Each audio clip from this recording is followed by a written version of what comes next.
We took a few weeks off of the podcast, guys, as we got through the holidays and into the new year here, but we are back in full swing. Couldn't be more excited to kick things back off here with my guy, Dave Pagnotta, as the guest today. Dave's an awesome guy. He's involved in just about everything in the hockey world. He's an insider, he's a host, he's an analyst, he runs the fourth period. We touch on some of the cool events and gifting suites that him and his team put on around NHL All-Star and NHL Awards as well. Dave is involved in it all, and he's got a lot of great insight for you guys. So be sure to comment, like, subscribe.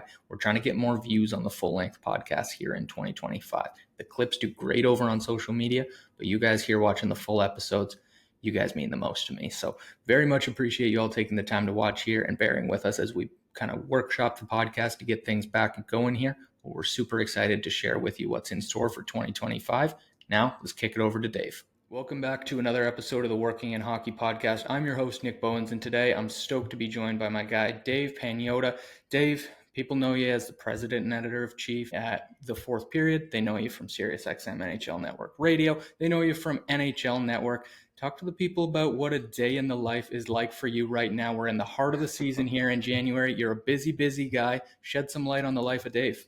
Yeah, it's right now we get into the lack of sleep mode for the next 2 months as we creep closer to trade deadline, a little over 6.5 weeks out. But normal day, kind of wake up and get right to it. Start checking your phone, see what you've missed, any messages, any emails, things like that. See what the latest is around the league. Try to keep yourself or myself up to date on anything that I might have missed if I passed out during the late games. Try to watch those, but. Yeah, honestly, just the first bit of the morning is just trying to compile, some of the information that I may have missed, or some of the new stuff that, other reporters or other guys in hockey and women in hockey are reporting on or have put out there, just so I can stay up to date on as much as I can, because I don't focus on one team. I kind of do, league wide. So that's the first, couple hours of the day, and then you start making your rounds and your calls and start seeing what some teams are up to, what may transpire. We do a lot of events as well throughout the year. So once I get to like the 10, 11 a.m. range, you start to focus on the business side of my job and my responsibilities, and spend a couple hours there. And then again, you just kind of go back and forth, depending if it's a game day or not. There's always some radio hits in the mix, some stuff for NHL Network. On camera, our stuff at the fourth period that we do with the latest and game day and a few other segments. So it's kind of all over the place, but you try to create a bit of a routine and just kind of follow it as best you can, unless something big happens and then it kind of derails you for the rest of the day. But I'll take those days. No doubt. And I'm sure there's going to be some of those days coming up soon here around Four Nations, trade deadline, et cetera for you. But you touched on the fourth period there. We see the hat. I know you've been involved for that for many years now. Talk to me about how the idea kind of came to be, how it all got started, the different kind of turns and twists that it's gone through over the years, from magazine to all the on-camera stuff you're focused on more now. Give me a bit of the lowdown on the business, because I think people see your tweets, they see you on camera and think it's just on-camera talent a lot of times, right? But like you said, there's a lot of business goes into the back end of these things. Yeah, a lot of it, a lot of back end work, and I played a different sport when that was done for me, and knew that was kind of over with. Hockey was always a passion of mine. I grew up in Montreal. I loved it. Was never able to play it at any legitimate level. So once baseball was done, I kind of just focused on getting into hockey, and I have some buddies that have played, and some other people around the league that I kind of had met at the time and stayed in touch with. Started up the website and just started to siphon some information there, and again, look around the league, see what's out there, put some stories up, and just kind of trickle effect kind of happen from there, with more people coming. And you mentioned the magazine, and that's on a revival for this season, or this year I should say, after a pause after COVID. But that focused a lot on the lifestyle element. And one of the things that we had noticed, and I had noticed, going back 10, 12 years now, was that the lifestyle component back then and the event side of things just wasn't really something that resonated well within the NHL community. And we just decided, let's focus on the lifestyle. Let's focus on these athletes away from the game and who they really are. Add some celebrities into the mix, and we got ourselves a publication that ran for a good stretch. And again, we're looking to bring it back this year. We'll be back. And then the event side, following the NHL awards, we do the gifting suite for the players at every awards and All-Star weekend going back to 2010. And we noticed around then that around the NHL awards, there wasn't really much going on outside of the award show and just some guys throwing their own parties. So we kind of got involved in that respect, did the gifting suite, through some after party events, and that kind of became a regular, consistent thing year after year. We wrapped up doing Toronto last year. No All-Star game this season, no awards this season, but we'll be back next year in New York when the Islanders host in 2026. But we found a niche there on the event side. We found one on the print side with the lifestyle angle. We'll be expanding that again later this year. But there's a lot of back end stuff. There's a lot of different elements, the business side of things, the relationships that you have to build, the trust that you need to build with the players. It's the same thing on the media side when you're building your trust with your contacts and your sources. It's the same thing on the business end of things. So, as I mentioned earlier, kind of a little over half my day is on the media side, but a significant chunk of it is on the business side and the relationship side. And that's a big key in any real job that you're involved in. Absolutely. Couldn't agree more. Excited to hear the magazines on the way back here. And yes, the parties, the events, those are always a good time. So glad you guys have done all that you have done with the fourth period. But I want to touch on NHL Network a little bit there. You touched on trust and sources. What goes into being an insider? What does an insider mean? How did you kind of fall into that lane or path here, Dave? A little bit accidentally. Again, with having friends that had played and some are still playing, and just building relationships and cultivating relationships from that perspective, it led to finding out some stuff that not everybody gets to hear on a regular basis. And between those relationships, it expanded into others within the agent world, within player ops, team ops, management. Being able to talk to general managers and AGMs and scouts and coaches and players and agents and so on takes up a big chunk of the day. And, you're feeding them information. They're feeding you a lot. You're kind of bouncing things off each other. And there's a significant, as I mentioned, amount of trust that goes into that exchange of information. A lot of the stuff that, I report and put out there, that's like 10%, 15% of the information that's gathered. A lot of the stuff you got to keep quiet. A lot of the stuff you have to wait on. And you have to have, from a public eye, a very, very thick skin when you're putting out this type of information. You've got the cream of the crop with Elliot Friedman and Darren Dreger, LeBron Johnson, et cetera.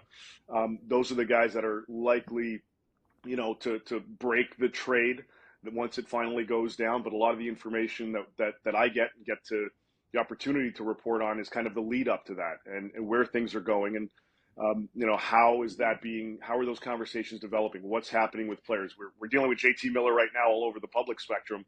There's a lot of behind the scenes stuff that goes into collecting that info. So, whether it's fourth period, whether it's NHL Network, whether it's NHL Network Radio, providing that information is a big part of what I do, but making sure it's the right message that gets put across, because you have to protect, a lot of your sources, and at the same time, you also have a job to do. So you've got to be able to kind of balance the two.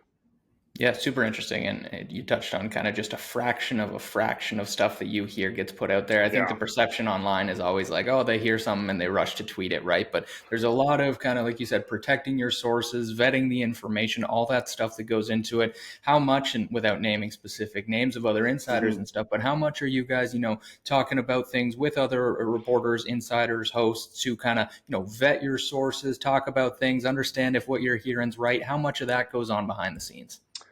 I can't speak to them, but for myself personally, you certainly reach out and try to bounce certain things off each other. There's a trust element there as well, not with everyone, but you've got your select few that you've built long lasting relationships with.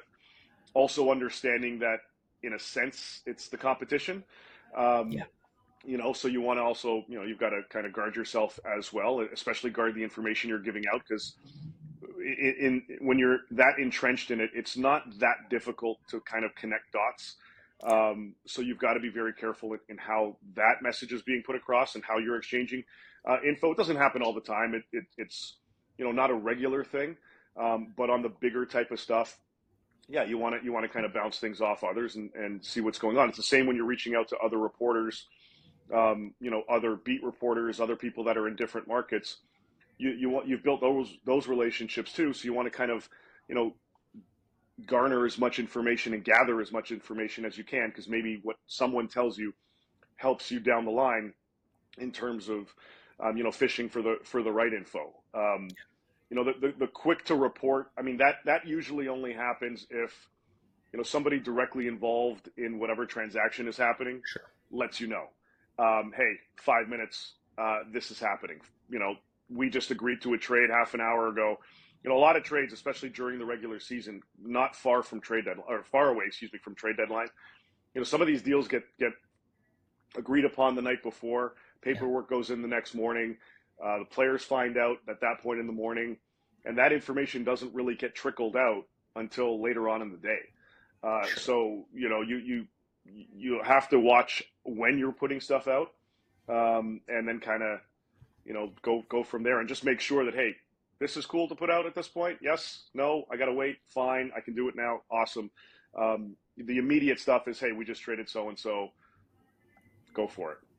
Yeah, super interesting. And you touch on kind of just the relationships being such a focal point, obviously, of your role there. Talk to me, kind of circling back on the events and in-person element of this. I think from a career and networking kind of standpoint, the advice that I give here all the time is like, go to these events, be boots on the ground, meet people there. It's so much more valuable than a LinkedIn connection or an email or whatever it may be. How have the in-person events, the parties, the get-togethers, the bumping into people at the rink, how have those kind of grown your network and impacted where you are today, as opposed to, the online stuff is great. It's easy access. It's ways to connect with people, but there's a difference, right? Huge difference, massive difference. You need to be present. And that takes a big commitment, and that takes a toll on, your social life, family life, depending what age bracket you're in. Sometimes it can affect, just again, outings with buddies and friends and things like that, family type events. You've got to be able to make certain sacrifices in order to be present, because those relationships in person, as you mentioned, those are tremendously important. Repetition, recognition, seeing people on a day-to-day basis. You don't necessarily have to have those conversations every day, but just a quick walk by. Hey, how you doing? Awesome, cool. See you later.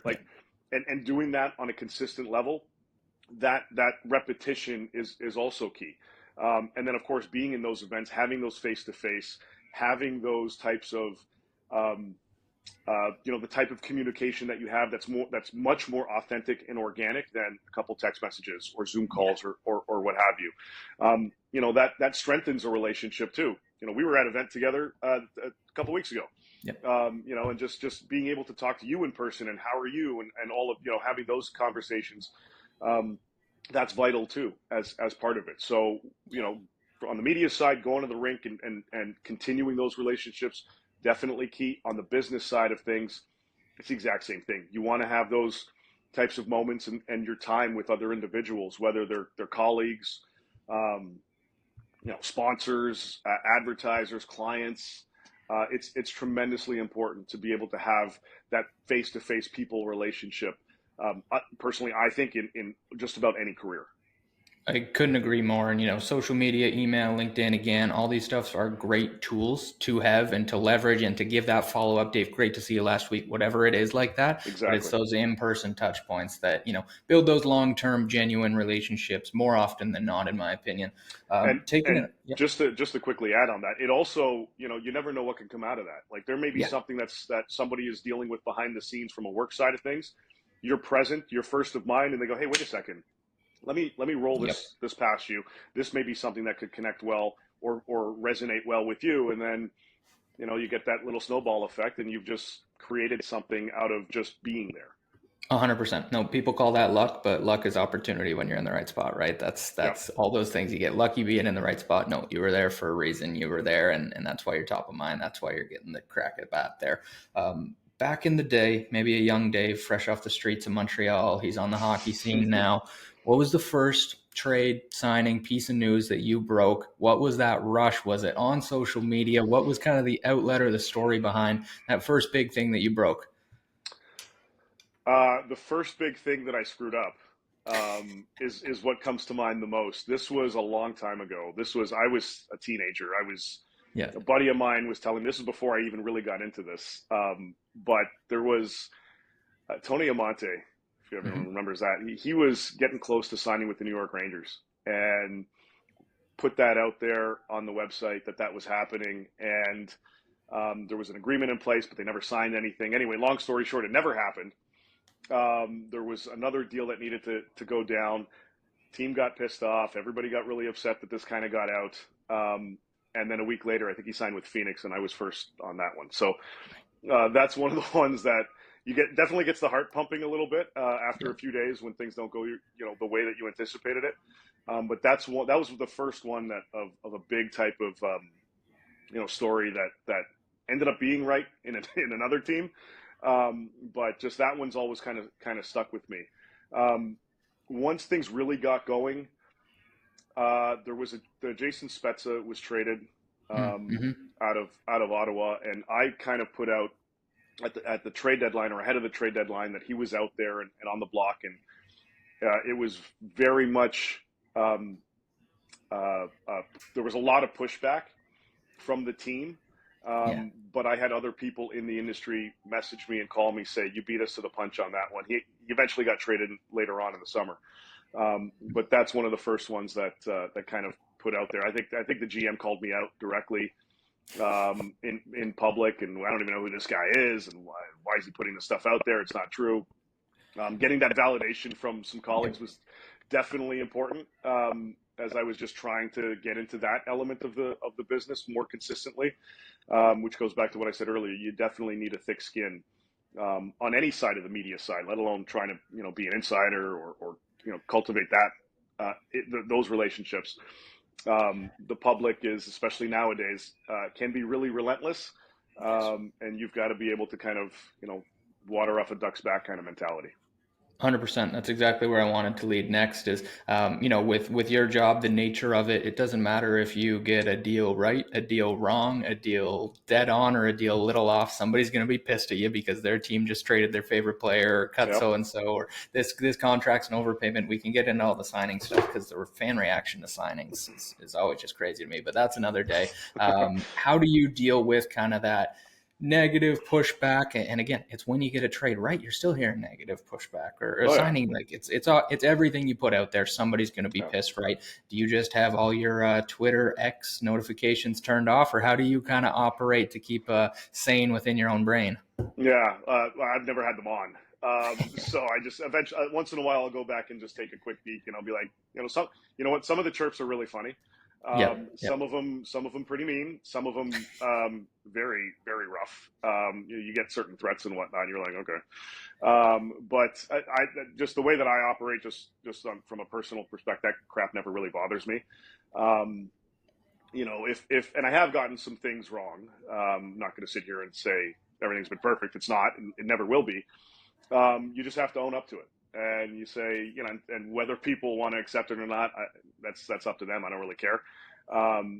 Certain things don't go your way. You have to own up to it, acknowledge it, apologize, and move on. That's kind of how it goes. You report one thing, someone will chirp you about something you got wrong or something that didn't happen. That's the other thing, especially within this. It's, teams A, B, and C are interested in player X, and he signs with C, and the fans of A and B go, I thought you said he was coming here. Well, no. I said they were interested. You can read, you just can't comprehend well. That's something, especially on social media, that a lot of us notice. Everybody can read on social media. You just don't exactly comprehend what's being written. So I just kind of look back and go, all right, well, they didn't really understand. Whatever, not a big deal. Fair enough. How much How much does social media play into the success that you've had with the fourth period, with NHL Network, etc.? Is that where you see a lot of growth and opportunity in kind of your role in your industry area there? I guess how do you look at social media overall would be the question. Well, it's a great avenue to obviously get out there, right? It's a great portal to showcase yourself and your content. Um, if you're geared towards promoting things or reporting things via social media strictly for um, that the personal gain or to be first, um, that's not the way I look at it, and it's not the right approach, I don't think, in my opinion. um, Again, it just gives you a different outlet to get your message across, your stories across, your reporting across. But you still have to work within the parameters that have led you to be successful. You've got to work within the ethics that follow that you subscribe to as well. Um, a lot of the time I'm on air and something happens, and we'll acknowledge it immediately on air. And then you go back and you put it on social like 5-10 minutes later, and you get chirped because it wasn't immediate. Well, we're doing other things too. So you can't always rely on that. You can't always be quote unquote first, because either you have a different responsibility, maybe you're cooking, maybe you're making dinner, and something happens at that moment. You didn't check your phone for 5 minutes. Like, life happens, and you use social media, X and Instagram and YouTube and whatever else there is, as an added value tool in getting your reporting and your info and whatever you want to put out there across. I don't view it as the be all end all, but without question, I don't discount the value that's tied to it, because it is significant. Sure. Nope, makes sense for sure.